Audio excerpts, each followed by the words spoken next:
Hello, everyone. Are you ready for a story? Today, we're going to meet a little bunny who discovers something, well, something magical. Something that makes his whole world burst with color and fun. Let's jump right in.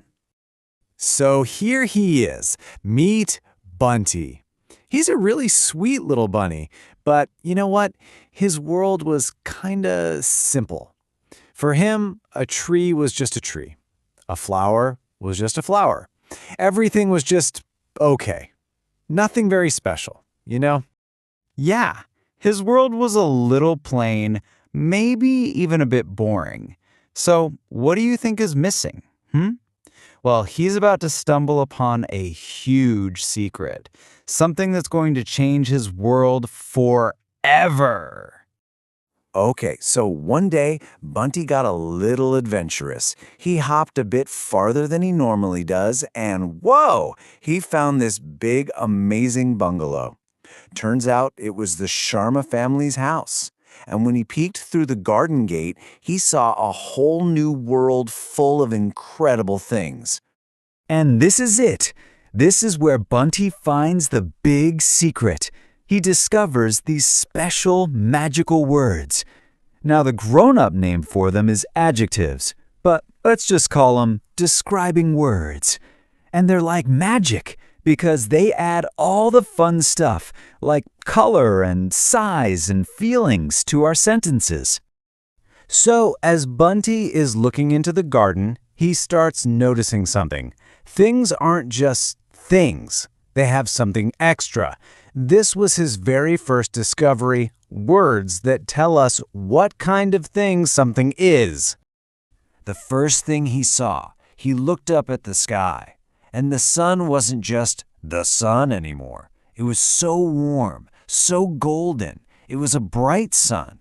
See? That word bright tells us exactly what kind of sun it was. Then, his eyes caught something on the floor. It was Rohan's toy.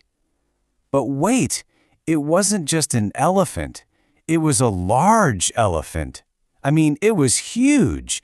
The word large tells us all about its size, doesn't it? And then, ooh, what's that?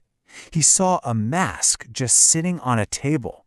Maybe it was for a school play or something. It had this spooky smile and really big eyes. It looked like a super scary mask. The word scary tells us exactly how it makes us feel. So you see, all these words that tell us what kind the grown-up term is adjectives of quality, they're what make things interesting.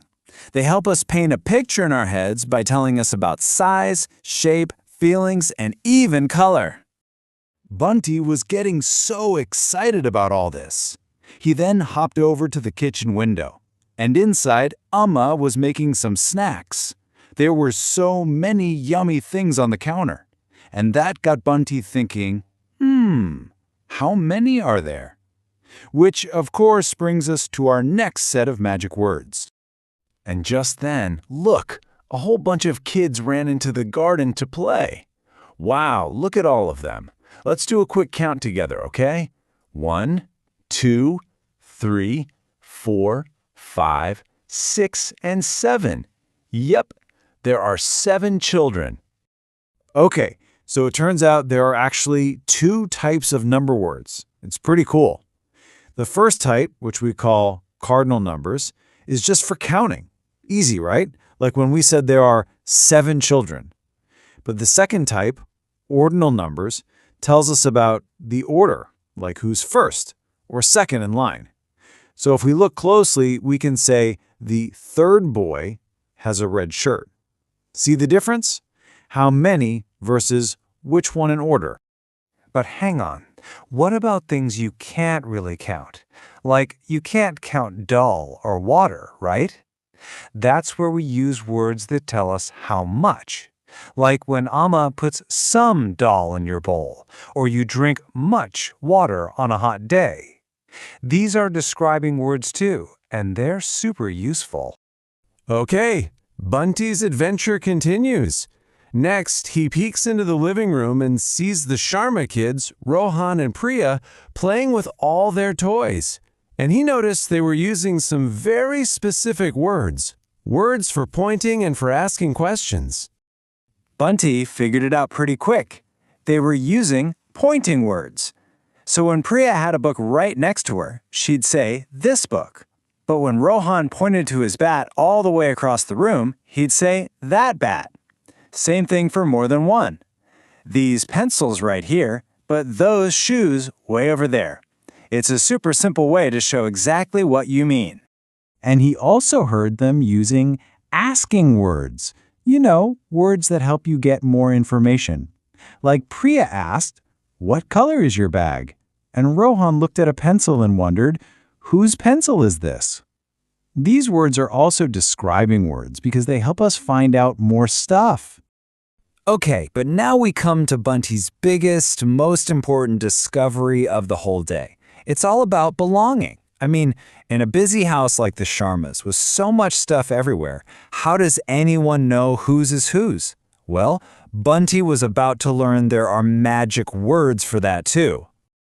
So, Bunty watched as the kids were getting ready, maybe for school or to go play, and they were talking about all their things, their bags, their shoes, their toys, and they were using these special words to make it super clear who owned what.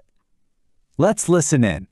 He heard one of the parents say, "Their bags are very heavy." That one little word, "their," it tells you everything. It means the bags belong to the children, not to me, not to you, but to them. So simple. Or imagine if someone walked up to you and said, "Your shoes are nice." That word "your" is pointing right at you. It means the shoes belong to you, the person they're talking to. See how clear that is? So all of these super helpful belonging words have a special name. Possessive adjectives. Words like my book, your toy, his bat, her doll, our house, and their car. They just make life so much easier, especially in a busy family, right? And there you have it. Just like that, our friend Bunty learned all about the magic of describing words. And guess what? So did you. You are now official describing word experts, ready to go make your own world way more colorful and fun. Whoa, just look at all of these. There are so many amazing describing words out there for us to use. Words for every color, every size, every feeling you can imagine. Using these words just makes everything, our stories, our chats, so much more alive.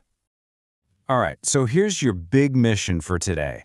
I want you to go out and use a new describing word. Just one. Look all around you. What are you going to describe? A delicious mango? A noisy street? Or maybe your cozy bed? Go on, it's your turn to make your world magical.